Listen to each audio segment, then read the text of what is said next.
함께 사도신경으로 목요일 새벽 예배 주님 앞에 드리겠습니다.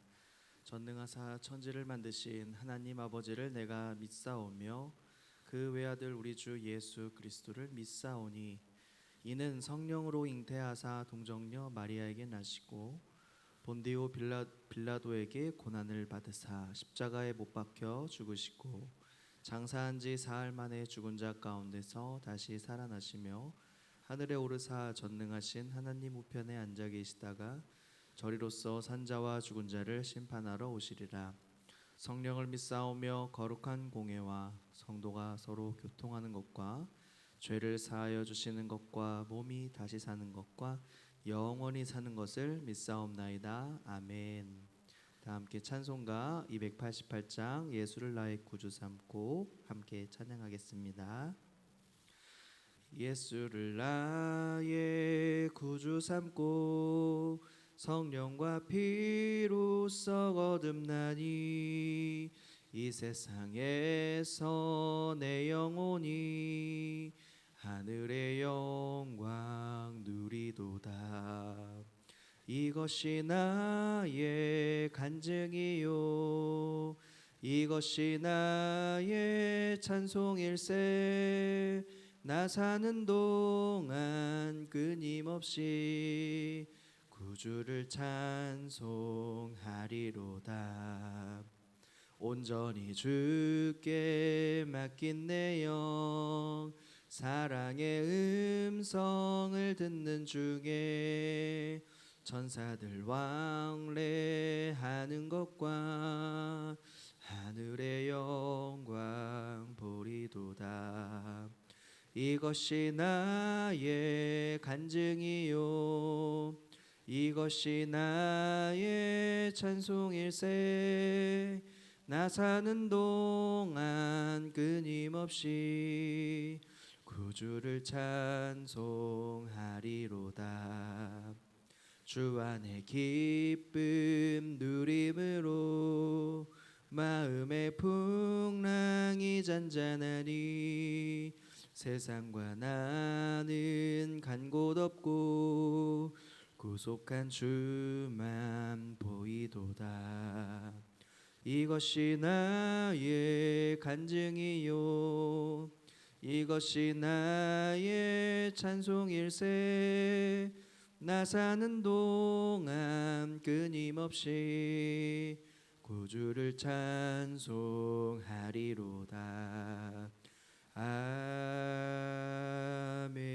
아멘. 오늘 하나님께서 우리에게 주시는 말씀은 느헤미야 6장 1절에서 9절까지 말씀 우리 함께 읽도록 하겠습니다. 느헤미야 6장 1절에서 9절까지 말씀입니다.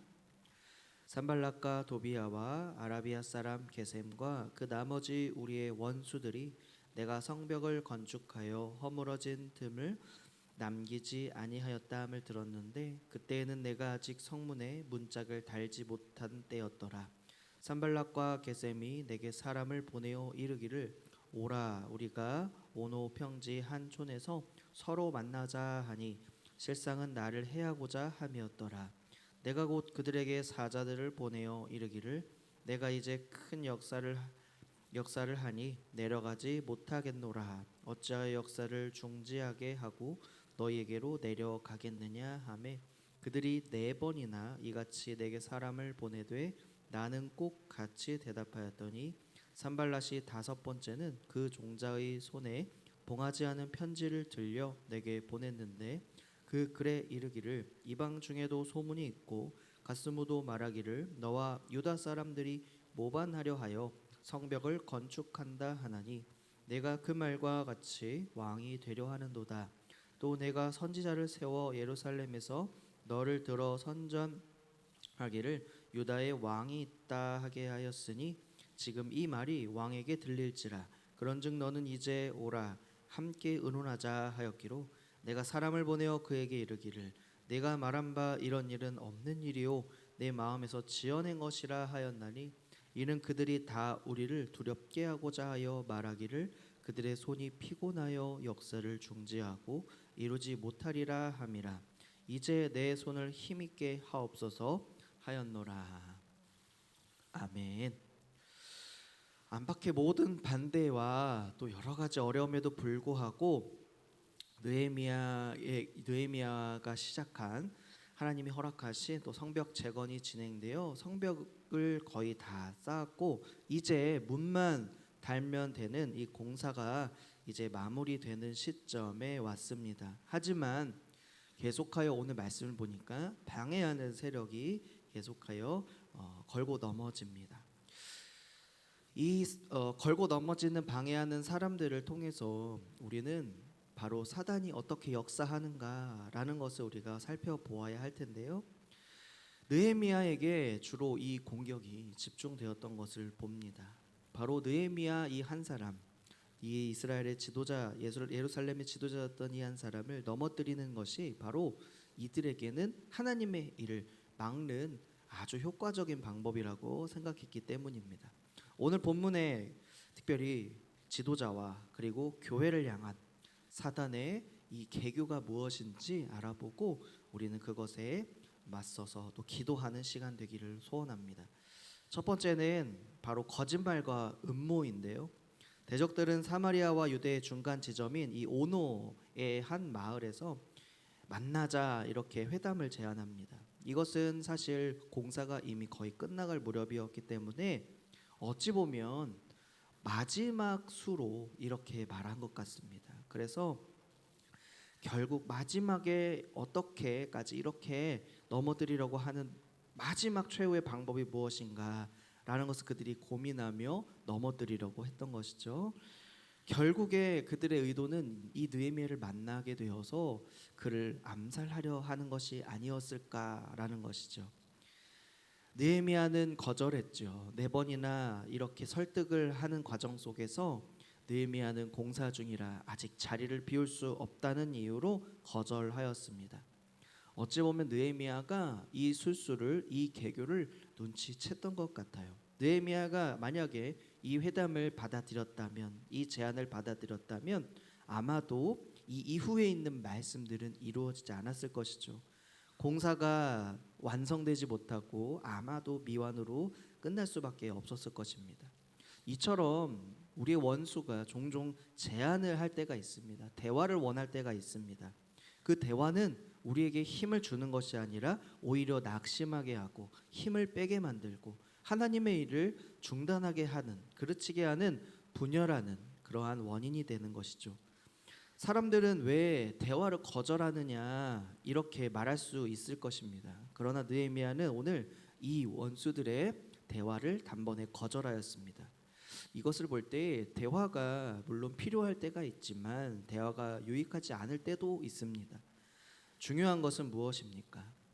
우리를 넘어뜨리려고 하는 그 원수들은 대화의 상대가 아니라 오히려 대적할 상대다라는 것을 우리가 분명히 알고 분별하는 마음이 우리 가운데 있어야 할 줄 믿습니다.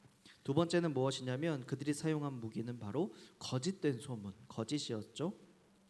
이 소문을 퍼뜨려서 이 느헤미야를 넘어뜨리려고 했는데 4차례 이 회담의 음모가 실패하게 되었죠.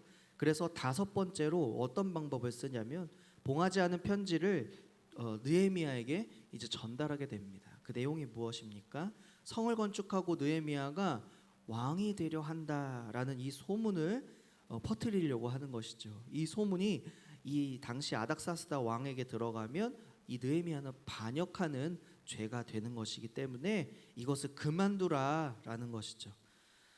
이렇게 원수들은요 거짓 소문을 참 좋아합니다. 그리고 거짓 소문을 통하여 이루려고 하는 목적이 무엇입니까? 하나님의 사람, 백성의 지도자를 넘어뜨리려고 하는 그러한 일들에 힘쓴다라고 하는 것이죠. 여기서 그 일들이 힘쓴 사람들이 나오죠. 산발랏과 도비야가 나옵니다. 산발랏이 봉하지 않은 편지를 보낸 이유는 이 사마리아에서 예루살렘까지 오는 동안 많은 사람들이 이 편지를 읽었을지 모른다는 이 두려움을 느헤미야에게 주고자 하는 것이었죠. 그래서 느헤미야가 단번에 이것을 알고 이것은 진실이 아니구나, 이것을 알고 밝히며 하나님께 또한 엎드리는데 어떻게 그가 기도합니까?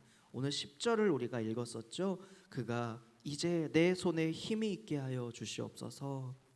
이렇게 하나님께 엎드려 간구합니다. 소문은 영적 지도자들을 무너뜨리고 낙심하게 하는 사단의 도구입니다.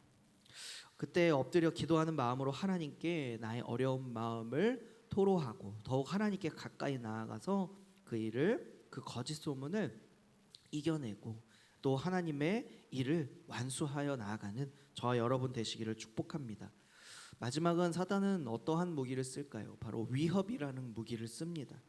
10절에 나오는 이 스마야라고 하는 제사장은 어떻게 삶을 살아갑니까? 이 사건 앞에서 나오지 않죠. 집 밖으로 나오지 않고 두음불출하여 느헤미야가 오히려 자기를 찾아오도록 그렇게 만들었습니다. 아마 그는 자신이 두려움에 처해 있다는 것을 느헤미야에게 보여주려고 했던 것 같습니다. 그래서 찾아온 느헤미야에게 뭐라고 얘기합니까? 느헤미야를 죽이러 사람들이 올 것이니까 숨어 있으라 이렇게 전합니다. 느헤미야가 다시 한번 자신이 지도자로서 두려워하는 것이 정말 합당하지 않다라고 결단을 했습니다. 느헤미야가 이 스마야 제사장의 설득력 있어 보이는 이 제안이 결국 이 산발랏 일당의 사주를 받은 이 거짓말임을 간파했다라는 것이죠. 느헤미야는 자신이 제사장이 아니므로 아무리 총독이라고 해도 성전에 들어가는 것을 허용할 수 없다, 허락할 수 없다는 사실도 알고 있었습니다. 느헤미야가 이 두려운 상황 속에서 자신을 지키시는 하나님께 나아가 다시 한번 기도합니다. 14절 말씀을 보니까 내 하나님이여 도비야와 산발락과 노아다와 그 남은 선지자들 곧 나를 두렵게 하고자 한 자들의 소행을 기억하옵소서. 스마야만 아니라 이런저런 선지자들, 그런 사람들이 대적에게서 어떠한 것을 받고 거짓 예언을 한 것이었죠. 하지만 이 세 가지의 모든 시험 속에서도 오늘 결국 성벽이 52일 만에 완공되었다라는 소식을 15절 말씀을 통하여 우리는 확인할 수 있습니다. 또한 이 소식을 통하여 주변의 모든 대적들은 낙담하고 낙심하게 되었습니다. 이것은 어떻게 우리가 이해를 해야 할까요? 하나님께서 이것을 이루신 일이라고밖에 설명할 수가 없는 것입니다. 교회가 세상과 다른 점은 왜 다른 것일까? 바로 오늘 말씀에 나온 느헤미야가 보여주었다라고 생각합니다. 세상의 온갖 방식들을 가지고 우리가 오기도 하고 또 적당히 타협을 하기도 하고 또 좋은 것이 좋은 것이다 라고 하면서 무분별하게 사용하는 것도 있습니다. 그래서 우리가 이 방법을 따라서 성과도 물론 내어서 이것이 하나님이 하신 일입니다, 이것이 하나님의 능력입니다 라고 우리가 보여주면 이것은 세상의 방법과 결코 다르지 않다라는 사실입니다. 오늘 느헤미야는 어떠한 방법으로 시험을 또한 계교를 물리쳤습니까? 교회가 세상 속에 있지만 세상과 무엇이 다른지를 오늘 보여주었습니다. 바로 느헤미야의 이러한 믿음은 바로 분별력을 함께 가지고 옵니다. 이 믿음은 하나님의 말씀으로만 단련될 수 있습니다.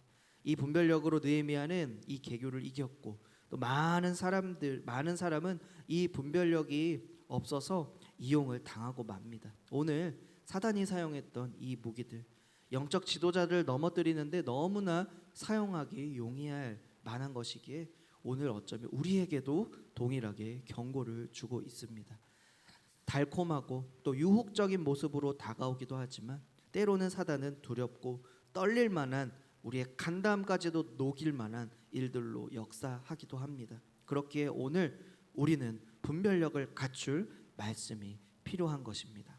바라기는 이 강력하고 능력 있어 보이는 사단의 속삭임에도 성벽이 52일 만에 이룰 수 없는 이 기간에 완공되었던 것처럼 하나님이 하실 일들을 우리가 믿음으로 기대하며 타협과 위협의 순간들이 오게 된다 하더라도 즉각 우리가 느헤미야가 하나님께 엎드린 것처럼 성령의 분별력을 구하며 승리하는 저와 여러분 되시기를 예수님의 이름으로 축복합니다. 아멘. 오늘 이 말씀을 기억하시면서 다음과 같은 기도 제목으로 함께 기도하기 원합니다. 시험이 다가올 때 말씀으로 분별하여 승리하게 하시고 세상이 닮고 싶어하는 교회의 모습 되게 하여 주시옵소서. 이 시간 주님의 이름을 찾고 합심하여 기도합니다. 주여